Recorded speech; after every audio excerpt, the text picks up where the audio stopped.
ಪ್ರಧಾನಿ ನರೇಂದ್ರ ಮೋದಿಯವರ ವಿದೇಶ ಪ್ರವಾಸದ ಭಾಗವಾಗಿ ಇಟಲಿಯಲ್ಲಿ ಏನೇನಾಯಿತು ಅನ್ನುವುದನ್ನು ನಾವು ಹೇಳಿದ್ವಿ.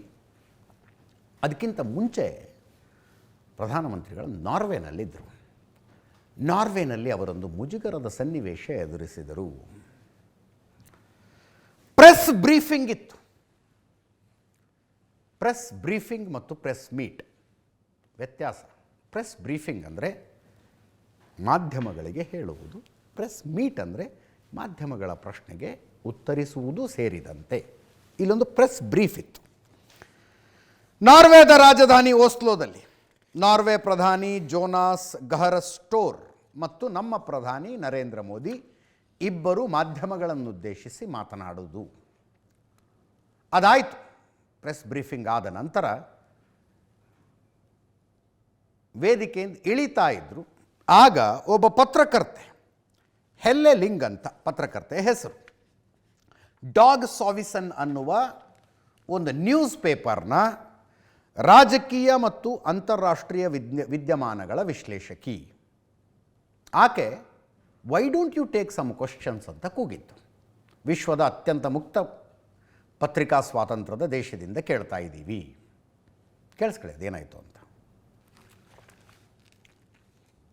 ಇವರು ಹೆಲ್ಲೆ ಲಿಂಕ್ ಪತ್ರಕರ್ತೆ, ಡಾಗ್ ಸಾವಿಸನ್ ಅನ್ನುವ ನ್ಯೂಸ್ ಪೇಪರ್ನ ರಿಪೋರ್ಟರ್.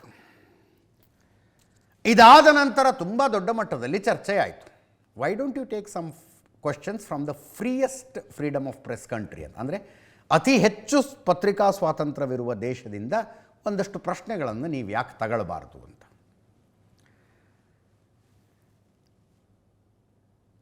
ಇದಾದ ನಂತರ ಈ ಪತ್ರಕರ್ತೆ ಸೋಷಿಯಲ್ ಮೀಡಿಯಾದಲ್ಲಿ ಪೋಸ್ಟ್ ಮಾಡಿತ್ತು. ಭಾರತದ ಪ್ರಧಾನಿ ನನ್ನ ಪ್ರಶ್ನೆಗೆ ಉತ್ತರಿಸೋದಿಲ್ಲ ಅಂತ ನಿರೀಕ್ಷಿಸಿರಲಿಲ್ಲ. ವಿಶ್ವ ಪತ್ರಿಕಾ ಸ್ವಾತಂತ್ರ್ಯ ಸೂಚ್ಯಂಕದಲ್ಲಿ ನಾರ್ವೆ ಪ್ರಥಮ ಸ್ಥಾನದಲ್ಲಿದೆ. ಭಾರತ 157ನೇ ಸ್ಥಾನ. ಪ್ಯಾಲೆಸ್ಟೈನ್ ಕ್ಯೂಬಾದೊಂದಿಗೆ ಸ್ಪರ್ಧಿಸ್ತಾ ಇದೆ. ಅಧಿಕಾರದಲ್ಲಿರುವವರನ್ನು ಪ್ರಶ್ನಿಸುವುದೇ ಪತ್ರಿಕೋದ್ಯಮದ ಧರ್ಮ.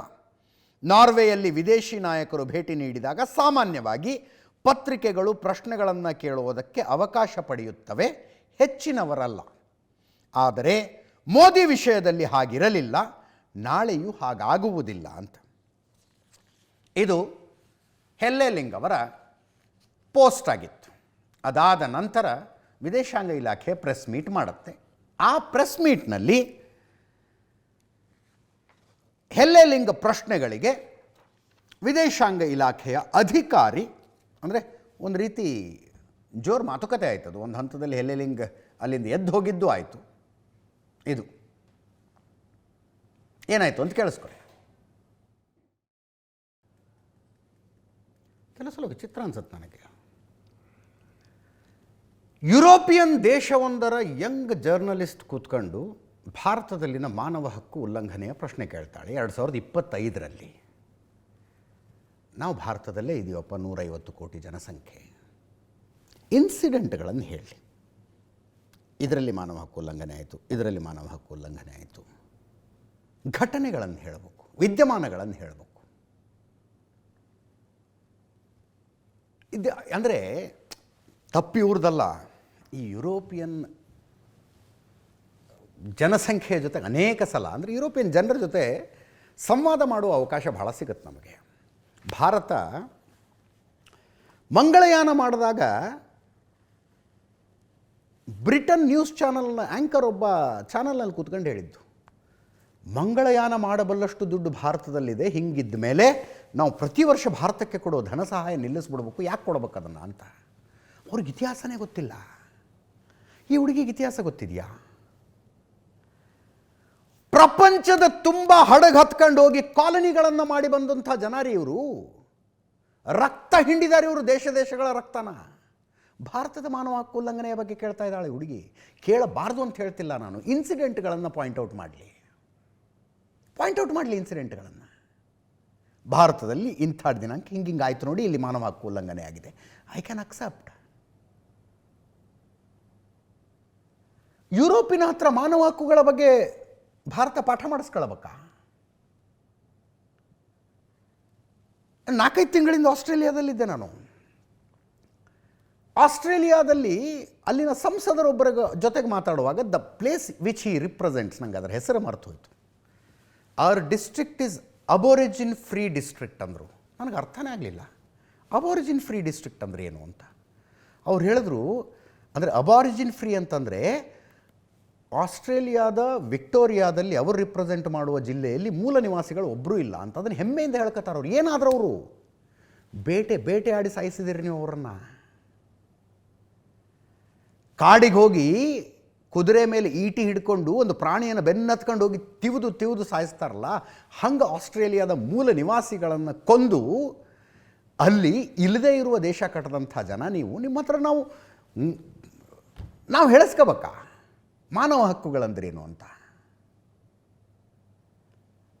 ಅದೇ ಯುರೋಪಿನ ಬ್ರಿಟಿಷ್ ಏನು 4 ದೇಶದವ್ರು ಬಂದ್ರಲ್ರಿ, 4 ದೇಶಗಳವರು ಬಂದರು. ಜಲಿಯನ್ ವಾಲಾಬಾಗ್ ಬಿಡಿ, ಗುಂಡೊಡೆದು ಸಾಯಿಸಿದ್ದು.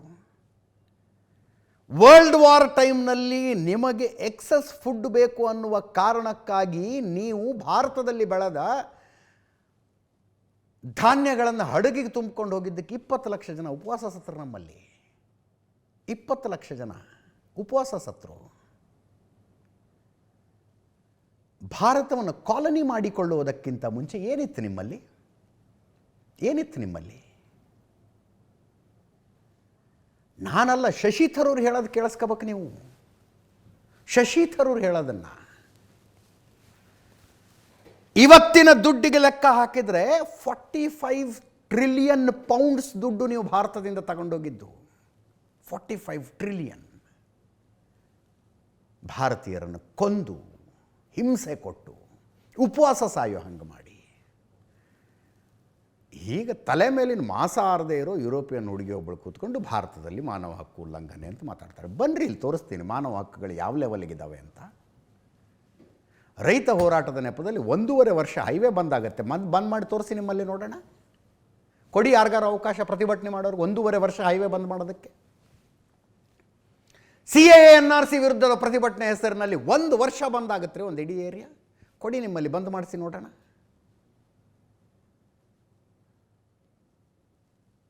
ಟ್ರಕ್ ಡ್ರೈವರ್ಗಳ ಪ್ರತಿಭಟನೆ ನಡೆಸಿದರೆ 2 ದಿವಸ ತಡ್ಕೊಳ್ಳೋಕ್ಕಾಗಲಿಲ್ಲ. ಪೊಲೀಸರನ್ನು ಬಿಟ್ಟುಕೊಂಡು ಓಡಿಸಿದ್ರಿ ನೀವು. ಭಾರತ ನಿಮ್ಮಿಂದ ಮಾನವ ಹಕ್ಕುಗಳ ಬಗ್ಗೆ ಕಲ್ಕೋಬೇಕಾಗಿದೆಯಾ?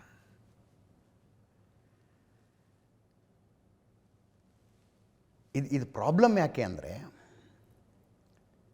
ಯುರೋಪ್ ಮತ್ತು ಅಮೇರಿಕಾ ಆ 2 ದೇಶಗಳಲ್ಲಿ ಮಕ್ಕಳಿಗೆ ತಮ್ಮ ಇತಿಹಾಸ ತಮಗೆ ಹೇಳೋದಿಲ್ಲ. ಅವ್ರಿಗೆ ಗೊತ್ತೇ ಇಲ್ಲ. ತಮ್ಮ ಪೂರ್ವಜರು ದುಡ್ಡಿಗಾಗಿ, ಭೂಮಿಗಾಗಿ, ಸಿಂಹಾಸನಗಳಿಗಾಗಿ ಈ ಪ್ರಪಂಚದಲ್ಲಿ ಎಂತೆಂಥ ರಕ್ತದ ಕಾಲುವೆಗಳನ್ನು ಹರಿಸಿದ್ದಾರೆ ಅಂತ ಗೊತ್ತೇ ಇಲ್ಲ ಅವ್ರಿಗೆ.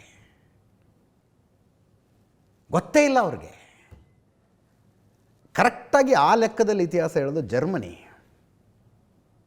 ಜರ್ಮನಿಯಾಗಿ ಸೆನ್ಸ್ ಆಫ್ ಹಿಸ್ಟ್ರಿ ಭಾಳ ಚೆನ್ನಾಗಿದೆ. They teach their children. ನಮ್ಮಲ್ಲಿ ಹಿಟ್ಲರ್ ಅನ್ನುವಂಥವನೊಬ್ಬನಿದ್ದ, ಅವನು ಏನೇನು ಮಾಡಿಬಿಟ್ಟ ಗೊತ್ತಾ ಅಂತ. ಇಲ್ಲಿ ಯುರೋಪಿಯನ್ರಿಗೆ ಅವರು ಸ್ವರ್ಗದಿಂದ ಇಳಿದು ಬಂದವರು, ಆಕಾಶದಿಂದ ಉದುರ್ಬಿಟ್ಟಿದ್ದಾರೆ ಅವರು ಅನ್ನೋ ಥರ ಹೇಳ್ಕೊಡ್ತಾರೆ ಅವರಿಗೆ. ನಾಳೆ ಯಾವತ್ತಾರು ನನಗೆ ಆಸ್ಟ್ರೇಲಿಯಾಗೆ ಹೋದಾಗ ಅಲ್ಲಿನ ಒಬ್ಬ ಸಂಸದ ಕೇಳಿದ್ದು, ಈ caste system in your country is really bad, right? In your country lower caste people will be treated really bad, right ಅಂದಾತ. Yes, it is unfortunate that system is there, but we don't treat them as bad as you people have treated your ನಿಮ್ಮ ಮೂಲ ನಿವಾಸಿಗಳನ್ನು, ಅಬೋರಿಜಿನ್ಸ್ನ ನೀವು treat ಮಾಡಿದಿರಲ್ಲ, not as bad as that ಅಂತ ಹೇಳಿದೆ ನಾನು. ಅಮೇರಿಕದಲ್ಲಿ ಯಾರಿದ್ದರ್ರಿ? ಈಗಿರೋರು ಯಾರು? ಅಮೇರಿಕದ ಮೂಲ ನಿವಾಸಿಗಳು ರೆಡ್ ಇಂಡಿಯನ್ಸ್ ಎಲ್ಲಿ ಹೋದ್ರು ಅವರು? ಅವರನ್ನು ಬೇಟೆಯ ಪ್ರಾಣಿಗಳಂತೆ ಅಟ್ಟಾಡಿಸಿಕೊಂಡು ಕೊಂದವರು ಕೂತ್ಕೊಂಡೀಗ ಭಾರತಕ್ಕೆ ಮಾನವ ಹಕ್ಕುಗಳ ಪಾಠ ಮಾಡ್ತಾರಂತೆ. ಮಾಡಬೇಡಿ ಅನ್ನೋದು ನನ್ನ ವಾದವೇ ಅಲ್ಲ. ಏನು ಉಲ್ಲಂಘನೆ ಆಗಿದೆ ಹೇಳಿ ಸ್ವಾಮಿ, ಇಲ್ಲಿ ಏನು ಉಲ್ಲಂಘನೆ ಆಗಿದೆ ಹೇಳಿ? ಕೊಡ್ಲಾ ನಾನು ಲಿಸ್ಟು ಹೆಂಗಿದಾವೆ ಮಾನವ ಹಕ್ಕುಗಳು ನಮ್ಮಲ್ಲಿ ಅಂತ? ಧಾರ್ಮಿಕ ಸ್ವಾತಂತ್ರ್ಯದ ಪಾಠ ಹೇಳೋದಕ್ಕೆ ಬರುತ್ತೆ ನಮಗೆ ಅಮೇರಿಕ. ಧಾರ್ಮಿಕ ಸ್ವಾತಂತ್ರ್ಯದ ಪಾಠ ಹೇಳ ನಾನು, ಹೆಂಗಿದೆ ಧಾರ್ಮಿಕ ಸ್ವಾತಂತ್ರ್ಯ ನಮ್ಮಲ್ಲಿ ಅಂತ ಹೇಳ. ಮೊನ್ನೆ ಇದೇ ಇದೇ ಸ್ಟುಡಿಯೋದಲ್ಲಿ ಕೂತ್ಕೊಂಡು ಡಿಬೇಟ್ ಮಾಡ್ತಾ ಇದ್ದೆ ನಾನು. ಪ್ರಾಣಿ ಬಲಿಯ ವಿಷಯ ಬಂತು. ಯಾವುದೋ ದೇವಸ್ಥಾನದ ಮುಂದೆ ಒಂದು ಕುರಿ ಕಡಿತೀನಿ ಅಂತಂದರೆ ಅದನ್ನು ನಿಲ್ಲಿಸೋದಕ್ಕೆ ತನ್ನ ಧಾರ್ಮಿಕ ನಂಬಿಕೆಯ ಭಾಗ ರೀ ಒಬ್ಬ ವ್ಯಕ್ತಿಗದು. ಸರಿ ತಪ್ಪುಗಳ ಚರ್ಚೆ ಒಂದು ಕಡೆ ಇರಲಿ. ಅಜಿತ್ ಹನುಮಕ್ನವ್ರು ನಿನ್ನ ಪ್ರಕಾರ ಪ್ರಾಣಿ ಬಲಿ ಸರಿ ಅಂದ್ರೆ ನೋ, ತಪ್ಪು. ಒಬ್ಬನ ಧಾರ್ಮಿಕ ನಂಬಿಕೆ ಇದೆ. ಆ ನಂಬಿಕೆಯ ಭಾಗವಾಗಿ ನಾನು ನನ್ನ ಮನೆ ದೇವರಾಗಿರುವ ದೇವಿ ಎದುರಿಗೆ ಒಂದು ಕುರಿ ಬಲಿ ಕೊಡ್ತೀನಿ ಅಂದರೆ ಅದನ್ನು ನಿಲ್ಲಿಸೋದಕ್ಕೆ DC SP ಇಂದ ಹಿಡಿದು ಎಲ್ಲ ಪೊಲೀಸ್ ಜಿಲ್ಲಾಡಳಿತ ಬಂದು ನಿಂತ್ಕೊಳ್ಳುತ್ತೆ. ಒಂದು ಪಕ್ಷದ ವಕ್ತಾರರನ್ನು ಕೇಳಿದೆ ನಾನು, ಇದು ಹಿಂಗೆ ಯಾಕೆ ಅಂದರೆ ಮೂಢನಂಬಿಕೆಗಳನ್ನು ನಿಲ್ಲಿಸ್ಬೇಕು ಅಂದ್ರೆ ಅವರು. ಮತ್ತು ಬಕ್ರೀದು ಅಂದರೆ ಇಲ್ಲ ಅದು ಮೂಢನಂಬಿಕೆ ಅಲ್ಲ ಅಂತಾರೆ. ಮೂಢನಂಬಿಕೆ ಅಲ್ಲ ಅದು ಅಂತಾರೆ. ಭಾರತದಲ್ಲಿನ ಧಾರ್ಮಿಕ ಸ್ವಾತಂತ್ರ್ಯದ ಲೆವೆಲ್ ಇದು. ಇವತ್ತು ಸರ್ಕಾರ ಕೂತ್ಕೊಂಡು ಯಾವುದೋ ಒಂದು ದೇವಸ್ಥಾನ ನಾಳೆಯಿಂದ ಇದು ಮುಜರಾಯಿ ಇಲಾಖೆಗೆ ಸೇರಿದ್ದು ಅಂತ ಆದೇಶ ಹೊರಡಿಸ್ಬೋದು. ಒಂದು ಮಸೀದಿ, ಚರ್ಚು, ಬಸದಿ, ಬುದ್ಧ ವಿಹಾರಕ್ಕೆ ಹೊರಡಿಸಿ ನೋಡೋಣ. ಆಪ್ಷನ್ನೇ ಇಲ್ಲ ಸ್ವಾಮಿ. ನೋ. ಭಾರತದಲ್ಲಿ ಧಾರ್ಮಿಕ ಸ್ವಾತಂತ್ರ್ಯಕ್ಕಾಗಿ ಹೋರಾಡಬೇಕಾಗಿರುವವರು ಬಹುಸಂಖ್ಯಾತರು. ಅಲ್ಲಿ ಕೂತ್ಕೊಂಡು ಪಾಠ ಮಾಡುತ್ತಾ ಹುಡುಗಿ, ಅಲ್ಲಿ ಕೂತ್ಕೊಂಡು ಪಾಠ ಮಾಡುತ್ತಾ ಹುಡುಗಿ. ಪ್ರಪಂಚದ ಯಾವುದೇ ದೇಶದಲ್ಲಿ ಒತ್ತಾಯದ ಬಲವಂತದ ಮತಾಂತರದ ವಿರುದ್ಧ ಕಾನೂನು ತೆಗೆದುಕೊಂಡು ಬಂದರೆ ಆ ದೇಶದ ಬಹುಸಂಖ್ಯಾತರ ಪ್ರತಿಭಟಿಸ್ತಾರೆ. ಅರ್ಥ ಮಾಡ್ಕೊಳ್ಳಿ ನಾನು ಹೇಳ್ತಾ ಇರೋದು. ಒತ್ತಾಯದ ಬಲವಂತದ ಮತಾಂತರದ ವಿರುದ್ಧ ಒಂದು ಕಾನೂನು ಯಾವುದೋ ದೇಶ ತಗೊಂಡು ಬಂತು ಅಂತ ಇಟ್ಕೊಳ್ಳಿ. ಉದಾಹರಣೆಗೆ ಪಾಕಿಸ್ತಾನದಲ್ಲಿ ಬಲವಂತದ ಮತಾಂತರ ಮಾಡಬಾರ್ದು ಅಂತಂದರೆ ಯಾರು ಪ್ರತಿಭಟನೆ ಮಾಡ್ತಾರಲ್ಲಿ? ಬಾಂಗ್ಲಾದೇಶದಲ್ಲಿ ಅಂಥದ್ದೊಂದು ಕಾನೂನು ಬಂದರೆ ಯಾರು ಪ್ರತಿಭಟನೆ ಮಾಡ್ತಾರೆ? ಆಯಾ ದೇಶದ ಬಹುಸಂಖ್ಯಾತರು ಪ್ರತಿಭಟನೆ ಮಾಡ್ತಾರೆ. ಯಾಕಂದರೆ ಬಹುಸಂಖ್ಯಾತರು ಅಲ್ಪಸಂಖ್ಯಾತರನ್ನು ಮತಾಂತರ ಮಾಡ್ತಾರೆ ಅಂತ. ನಮ್ಮ ದೇಶದಲ್ಲಿ ಯಾರು ಪ್ರತಿಭಟನೆ ಮಾಡ್ತಾರೆ? ನಮ್ಮ ದೇಶದಲ್ಲಿ ಯಾರಿಂದ ಆಗಿದ್ದು ಪ್ರತಿಭಟನೆ? ಬಲವಂತದ ಒತ್ತಾಯದ ಮತಾಂತರದ ಪರವಾಗಿ ಯಾರು ಮಾತಾಡಿದವರು ನಮ್ಮಲ್ಲಿ? ಹಾಗೆ ಪತ್ರಕರ್ತರಾದವರಿಗೆ ಒಂದು ಲಾರ್ಜರ್ ಪಿಕ್ಚರ್ನ ಕಲ್ಪನೆ ಇರಬೇಕು. ಲಾರ್ಜರ್ ಪಿಕ್ಚರ್ನ ಕಲ್ಪನೆ. ಹೌದು, ಈ ಶಬ್ದಗಳು ಭಾಳ ಅಟ್ರಾಕ್ಟಿವ್ ಅನ್ನಿಸ್ತವೆ. ಪತ್ರಿಕಾ ಸ್ವಾತಂತ್ರ್ಯ, ಮಾನವ ಹಕ್ಕುಗಳು, ಅಭಿವ್ಯಕ್ತಿ ಸ್ವಾತಂತ್ರ್ಯ ಭಾಳ ಅಟ್ರಾಕ್ಟಿವ್ ಅನ್ನಿಸ್ತವೆ. ಅವುಗಳನ್ನು ಹೇಗೆ ಯಾವ ಕಾಂಟೆಕ್ಸ್ನಲ್ಲಿ ಬಳಸಬೇಕು ಅನ್ನೋದ್ರದ್ದು ಒಂದು ಅಂದಾಜು ಇರಬೇಕು. ಮೋದಿ ತೇರಿ ಕಬರ್ ಕುದೇಗಿ ಅಂತ ಘೋಷಣೆಗಳು ಬರ್ತಾವ್ರಿ ನಮ್ಮ ದೇಶದಲ್ಲಿ. ಇದಕ್ಕಿಂತ ಅಭಿವ್ಯಕ್ತಿ ಸ್ವಾತಂತ್ರ್ಯ ಬೇಕಾ? You tell me. ಮೋದಿ ಡಿಕ್ಟೇಟರೋ ಸರ್ವಾಧಿಕಾರಿಯೋ ಅದು ಇದು ಏನೇ ಇರಲಿ ಅಂದರೆ ಇದ್ಕೊಂಡು ಹೋಗಲಿ ಅಂತಲ್ಲ. ಅಂಥ ಒಬ್ಬ ಮನುಷ್ಯನಿಗೆ ಮೋದಿ ತೇರಿ ಕಬರ್ ಕುದೇಗಿ ಅನ್ನೋ ಘೋಷಣೆಗಳು ಬರ್ತವೆ ಅಂದರೆ ಇದಕ್ಕಿಂತ ಅಭಿವ್ಯಕ್ತಿ ಸ್ವಾತಂತ್ರ್ಯ ಬೇಕಾ? ಇದಕ್ಕಿಂತ ಅಭಿವ್ಯಕ್ತಿ ಸ್ವಾತಂತ್ರ್ಯ ಬೇಕಾ? 5 ಸ್ಟೇಟ್ ಎಲೆಕ್ಷನ್ ಆಯಿತು,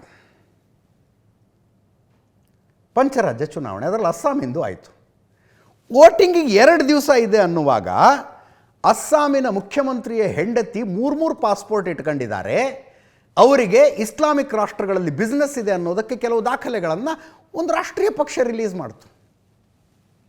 3 ಪಾಸ್ಪೋರ್ಟ್ ಇದಾವೆ ಅವ್ರ ಹತ್ರ ಅಂತ ಪಾಸ್ಪೋರ್ಟಿನ ಪ್ರಿಂಟೆಡ್ ಕಾಪಿಗಳು ಮತ್ತು ಇಂತಿಂಥ ದೇಶದಲ್ಲಿ ಇಸ್ಲಾಮಿಕ್ ರಾಷ್ಟ್ರಗಳಲ್ಲಿ ಅವರಿಗೆ ಬಿಸ್ನೆಸ್ ಇದ್ದಾವೆ ಅನ್ನೋದಕ್ಕೆ ಒಂದಷ್ಟು ಕಂಪನಿಯ ರಿಜಿಸ್ಟ್ರೇಷನ್ಗಳು. ಆಮೇಲೆ ಚೆಕ್ ಮಾಡಿದರೆ ಎಲ್ಲ ಫೇಕ್ ಅವೆಲ್ಲ. ನ್ಯಾಯಾಂಗ ಆ ರೀತಿ ಚುನಾವಣೆಗಳಿಗಿಂತ 2 ದಿನ ಮುಂಚೆ ರಾಜಕಾರಣಿಯ ವಿರುದ್ಧ ಅಲ್ಲ, ರಾಜಕಾರಣಿಯ ಪತ್ನಿಯ ವಿರುದ್ಧ ಸುಳ್ಳು ದಾಖಲೆಗಳನ್ನು, ಫೇಕ್ ಕಾನ್ಕಾರ್ಟೆಡ್ ಡಾಕ್ಯುಮೆಂಟ್ಗಳನ್ನು ಬಿಡುಗಡೆ ಮಾಡಿದ ಪಕ್ಷದ ವಕ್ತಾರನ ಸಪೋರ್ಟ್ಗೆ ಅಂದರೆ ಅರೆಸ್ಟ್ ಮಾಡಬೇಡಿ ಆ ಮನುಷ್ಯನ ಅಂತ್ರಿ ನಮ್ಮ ದೇಶದ ನ್ಯಾಯಾಂಗ. ಡೋಂಟ್ ಅರೆಸ್ಟ್ ಹಿಮ್ ಅಂತು. ಬೇಕೇನ್ರಿ ಇದಕ್ಕಿಂತ? ಆ ಶಾರ್ಜಿಲ್ ಇಮಾಮು, ಇನ್ನೊಬ್ಬ ಯಾರು, ಉಮರ್ ಖಾಲಿದು, CANRC ವಿರುದ್ಧ ನಡೆದ ಪ್ರತಿಭಟನೆಗಳ ಹೆಸರಿನಲ್ಲಿ ದೆಹಲಿ ದಂಗೆಗಳಲ್ಲಿ ಹಿಂಸೆಗೆ ಪ್ರಚೋದನೆ ಕೊಟ್ಟ ಆರೋಪದಲ್ಲಿ ಜೈಲಿನಲ್ಲಿದ್ದಾರೆ. ಭಾಳ ಚರ್ಚೆ ಆಗುತ್ತದು. ಸುಪ್ರೀಂ ಕೋರ್ಟ್ನ ಒಂದು ಬೆಂಚ್ ಹೇಳ್ತು, no, bail is a rule, jail is an exception ಅಂತ ಹೇಳ್ತಾ ಇದೆ ಅವ್ರಿಗೆ. ಅಂಥ ದೇಶ ಸ್ವಾಮಿ ಇದು. ಈ ದೇಶಕ್ಕೆ ಬಂದು ಇವರು ಬಿಡಿ, ಆ ಶಬ್ದ ಯಾಕೆ ಬಳಸ್ಬೇಕು. ನೆನ್ನೆ ಮೊನ್ನೆ ಇವರೇನೋ ಸರಿ ಹೋದವರು, ಇವರು ನೆನ್ನೆ ಮೊನ್ನೆ ಸರಿ ಹೋದವರು ಪಾತಿವೃತ್ಯದ ಪಾಠ ಹೇಳೋದಕ್ಕೆ ಬಂದುಬಿಡ್ತಿದ್ದಾರೆ. ಈಗ ಪಾತಿವೃತ್ಯದ ಪಾಠ ಹೇಳೋದಕ್ಕೆ ಬರ್ತಿದ್ದಾರೆ. ಬನ್ನಿರಿ, ನನ್ನ ಜೊತೆಗೆ ಚರ್ಚೆ ಮಾಡಿ ಬನ್ನಿ. ಈ ದೇಶದಲ್ಲಿ ಧಾರ್ಮಿಕ ಸ್ವಾತಂತ್ರ್ಯ ಹೆಂಗಿದೆ ಅಂತ ಹೇಳ್ತೀನಿ ನಾನು, ಅಭಿವ್ಯಕ್ತಿ ಸ್ವಾತಂತ್ರ್ಯ ಹೆಂಗಿದೆ ಅಂತ ಹೇಳ್ತೀನಿ ನಾನು, ಮಾನವ ಹಕ್ಕುಗಳು ಹೆಂಗಿದ್ದಾವೆ ಅಂತ ಹೇಳ್ತೀನಿ ನಾನು. ಬನ್ನಿ ನನ್ನ ಜೊತೆಗೆ ಚರ್ಚೆ ಮಾಡೋದಕ್ಕೆ. ನಿಂತ್ಕೊಂಡು ಉತ್ತರ ಕೊಡಬೇಕಾಗಿತ್ತಲ್ಲಿ. BBC-ಯ ಪತ್ರಕರ್ತರೊಬ್ಬರಿಗೆ ಆನ್ಲೈನ್ನಲ್ಲಿ ಈ ಹುಡುಗಿ ಹೆಲ್ಲೆ ಲಿಂಗ್ ಪ್ರಶ್ನೆಗಳಿಗೆ ಉತ್ತರ ಕೊಡ್ತಾಳೆ. ಅಲ್ಲಿ ಪ್ರಶ್ನೆ ಸ್ಪೆಸಿಫಿಕ್ ಆಗಿತ್ತು. ಪತ್ರಕರ್ತ ಸ್ಪೆಸಿಫಿಕ್ ಪ್ರಶ್ನೆ, ಇಬ್ಬರು ಪ್ರಧಾನಮಂತ್ರಿಗಳಿಗೆ ಪ್ರಶ್ನೆ ಕೇಳಬಹುದು ಅಂತ ಮೊದಲೇ ಹೇಳಿದ್ರ ಅಂತ. ಇಲ್ಲ, ನಮಗೆ ಮೊದಲೇ ಗೊತ್ತಿತ್ತು ಪ್ರಶ್ನೆ ಕೇಳಬಾರ್ದು ಅಂತ, ಆದರೂ ನಾನು ಕೇಳಿದೆ ಅಂತಾರೆ ಆ ಪತ್ರಕರ್ತ. ವಿಪಕ್ಷ ನಾಯಕ ರಾಹುಲ್ ಗಾಂಧಿಯವರ ಟ್ವೀಟು, ನಾವು ಮರೆಮಾಚಲು ಏನೂ ಇಲ್ಲದಿರುವಾಗ ಭಯಪಡಲು ಏನೂ ಇಲ್ಲ. ರಾಜಿ ಮಾಡಿಕೊಂಡ ಪ್ರಧಾನಿಯೊಬ್ಬರು ಕೆಲವು ಪ್ರಶ್ನೆಗಳಿಂದ ಭಯಭೀತರಾಗಿ ಓಡಿ ಹೋಗುವುದನ್ನು ಜಗತ್ತು ನೋಡಿದಾಗ ಭಾರತದ ವರ್ಚಸ್ಸು ಏನಾಗುತ್ತದೆ ಅಂದರು ರಾಹುಲ್ ಗಾಂಧಿಯವರು. ಮಹುವಾ ಮೊಯಿತ್ರಾ, ತೃಣಮೂಲ ಕಾಂಗ್ರೆಸ್ನ ಸಂಸದೆ. ಹೆಲ್ಲಿ ಲಿಂಗ್, ನಿಮಗೆ ಭಾರತದ ವಿಪಕ್ಷಗಳ ಪರವಾಗಿ ಧನ್ಯವಾದ. ಪ್ರಶ್ನೆ ಕೇಳಿದ ಪತ್ರಕರ್ತೆಗಿದು. ನಮ್ಮ ಮಾಧ್ಯಮಗಳು ಮಾಡಲು ವಿಫಲವಾದದ್ದನ್ನು ಮಾಡಿದ್ದೀರಿ. ಸರ್ಕಾರಿ ಪರ ಟ್ರೋಲ್ಗಳು ನಿಮ್ಮ ಮೇಲೆ ದಾಳಿ ಮಾಡುತ್ತಿದ್ದಾರೆ. ನಿಮ್ಮ ವೈಯಕ್ತಿಕ ವಿವರ ಆನ್ಲೈನ್ನಲ್ಲಿ ಪೋಸ್ಟ್ ಮಾಡ್ತಾ ಇದ್ದಾರೆ. ನಮ್ಮ ದೇಶ ಯಾವ ಮಟ್ಟಕ್ಕೆ ಕುಸಿದಿದೆ ಜಾಗತಿಕ ಗಮನಕ್ಕೆ ತಂದಿದ್ದೀರಿ ಅಂತ. ನಮ್ಮ ದೇಶದ ಮಾಧ್ಯಮಗಳು ಮಾಡಲು ವಿಫಲವಾದದ್ದನ್ನು ಮಾಡಿದ್ದೀರಿ ಅಂತ ಹೆಲ್ಲೆ ಲಿಂಗ್ಗೆ ಮಹುವಾ ಮೊಯಿತ್ರಾ ಕಂಗ್ರ್ಯಾಚುಲೇಟ್ ಮಾಡ್ತಾ ಇರೋದು. ನಮ್ಮ ದೇಶದ ಮಾಧ್ಯಮಗಳು ಏನೇನು ಮಾಡಿದ್ದಾವೆ ಅನ್ನುವುದನ್ನು ಹೇಳಿಬಿಟ್ರೆ ಮಹುವಾ ಮೊಯಿತ್ರಾ ಅವ್ರಿಗೆ ಅರಗಿಸಿಕೊಳ್ಳೋದಕ್ಕೂ ಆಗಲಿಕ್ಕಿಲ್ಲ ಅರಗಿಸಿಕೊಳ್ಳೋದು. ನಮ್ಮ ದೇಶದ ಮಾಧ್ಯಮಗಳನ್ನು ಯಾವ್ಯಾವ ರಾಜ್ಯಗಳಲ್ಲಿ ಹೆಂಗೆ ಟ್ರೀಟ್ ಮಾಡಲಾಗಿದೆ ಅನ್ನುವುದನ್ನು ಹೇಳಿದ್ರೂ ಕೂಡ ಅರಗಿಸಿಕೊಳ್ಳೋದಕ್ಕಾಗಲಿಕ್ಕಿಲ್ಲ ನಿಮಗೆ. ಪತ್ರಿಕಾ ಸ್ವಾತಂತ್ರ್ಯದ ಮಾತಾಡ್ತಿದ್ದಾರೆ, ನಮ್ಮ ದೇಶದ ಮಾಧ್ಯಮಗಳು ಮಾಡದೇ ಇರೋದನ್ನು ಅಂತ. ಕೊರೋನಾಕ್ಕಿಂತ ಮುಂಚೆನಾ ನಂತರನ ಅಮಿತ್ ಶಾ ಅವರು ಅದು ಏನಾಯಿತೋ ಸಡನ್ಲಿ ವೇಟ್ ಲಾಸ್ ಆಗಿಬಿಡ್ತು. ಕೇಂದ್ರ ಗೃಹ ಸಚಿವರಿಗೆ ಸಡನ್ಲಿ ವೇಟ್ ಲಾಸ್ ಸುದ್ದಿ. ಅವ್ರಿಗೇನೋ ಒಂದು ಕಾಯಿಲೆ ಬಂದುಬಿಟ್ಟಿದೆ ಅಂತ ಸುದ್ದಿ. ನಾನು ಹುಡುಕು ನೋಡಿದ್ರೆ ನನ್ನ ಮೊಬೈಲಲ್ಲಿ ಇನ್ನೂ ಸ್ಕ್ರೀನ್ಶಾಟ್ಸ್ ಇದ್ದಾವ್ರಿ. ಒಂದು 20-25 ಜನ ಪತ್ರಕರ್ತರು. ಈ ಮನುಷ್ಯ ಯಾವಾಗ ಸಾಯ್ತಾನೆ, ಸತ್ತು ಹೋಗ್ಬೇಕು ಇವನ ಸಾವಿನ ಸುದ್ದಿ ನೋಡೋದಕ್ಕೆ ನಾವು ಕಾತರದಿಂದ ಕಾಯ್ತಾ ಇದ್ದೀವಿ. ಸೋಷಿಯಲ್ ಮೀಡಿಯಾ ಪೋಸ್ಟ್ಗಳು ಅವ್ರದ್ದು. ಒಬ್ಬನ ಮೇಲಾದ್ರೂ ಒಂದು ಕೇಸ್ ಆಯಿತಾ ಅಂತ ನೋಡಿದೆ ನಾನು. ಒಬ್ಬನ ಮೇಲಾದರೂ ಒಂದು ಕೇಸು ಒಂದೂ ಇಲ್ಲ.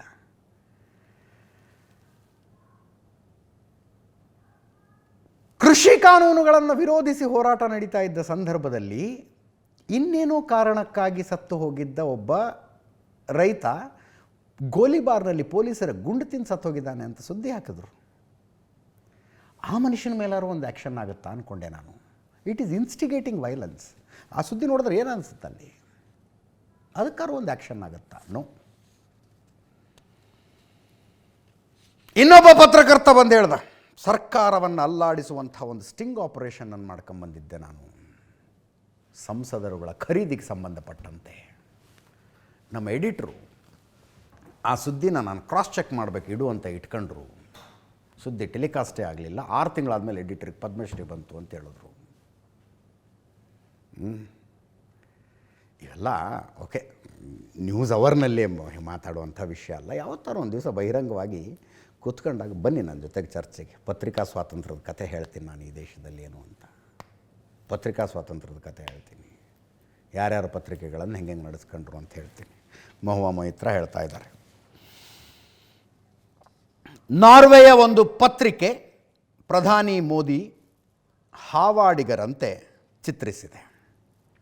ಟೈಟ್ಲ್ ಏನು ಇವ್ರು ಕೊಟ್ಟಿದ್ದು ಆ ನಾರ್ವೇಜಿಯನ್ ಲ್ಯಾಂಗ್ವೇಜಲ್ಲಿದೆ, ಒಬ್ಬ ನಿಗೂಢ ಮತ್ತು ಸ್ವಲ್ಪ ಕಿರಿಕಿರಿ ಉಂಟು ಮಾಡುವ ಮನುಷ್ಯ ಅಂತ.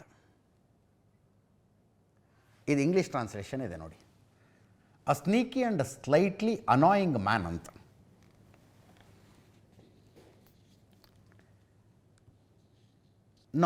ನಾರ್ವೆಯ ಪತ್ರಿಕೆಯೊಂದು ಕೊಟ್ಟಿರುವ ಶೀರ್ಷಿಕೆ ಇದು.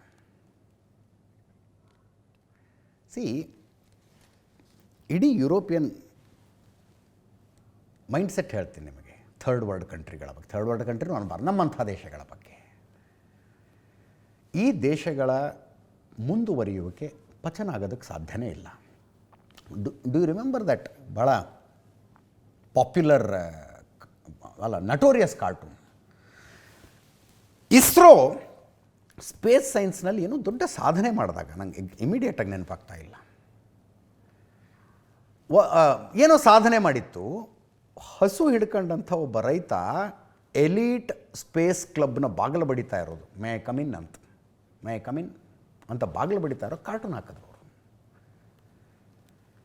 ನೋಡಿ ನೀವು, ಭಾರತ ಮತ್ತು ಈ ಭಾಗದ ಅಂದರೆ ಯಾವ್ಯಾವ ದೇಶಗಳನ್ನು ಇವರು ವಸಾಹತುಗಳನ್ನಾಗಿ ಆಳ್ವಿಕೆ ನಡೆಸಿದ್ರಲ್ಲ, ಆ ದೇಶಗಳ ಅಭಿವೃದ್ಧಿಯ ಮೈಲುಗಲ್ಲುಗಳೆಲ್ಲ ಇವರಿವರ ದೇಶಗಳಲ್ಲಿ ಹೆಂಗೆ ತಮಾಷೆಗೊಳಗಾಗ್ತವೆ ಅಂತ, ಹೆಂಗೆ ತಮಾಷೆಗೊಳಗಾಗ್ತವೆ ನೋಡಬೇಕು. ಮತ್ತು ಅವರು ಈ ಭಾಗದ ಜನರನ್ನ ಹೇಗೆ ನಡೆಸ್ಕೋತಾರೆ ಅನ್ನೋದ್ರ ಗೊತ್ತಾಗಬೇಕಂದ್ರೆ ಅಲ್ಲೊಂದು ಪ್ರವಾಸ ಮಾಡ್ಬೇಕು. ನೀವು ಪ್ರವಾಸ ಮಾಡಿ ಗೊತ್ತಾಗತ್ತೆ. ಇದರೊಂದಿಗೆ ಇವತ್ತಿನ ನ್ಯೂಸ್ ಅವರು ಮುಗಿಸ್ತಾ ಇದ್ದೀನಿ. ನೇರ ದಿಟ್ಟ ನಿರಂತರ ಸುದ್ದಿಗಾಗಿ ನೋಡ್ತಾ ಇರಿ ಏಷ್ಯಾನೆಟ್ ಸುವರ್ಣ ನ್ಯೂಸ್.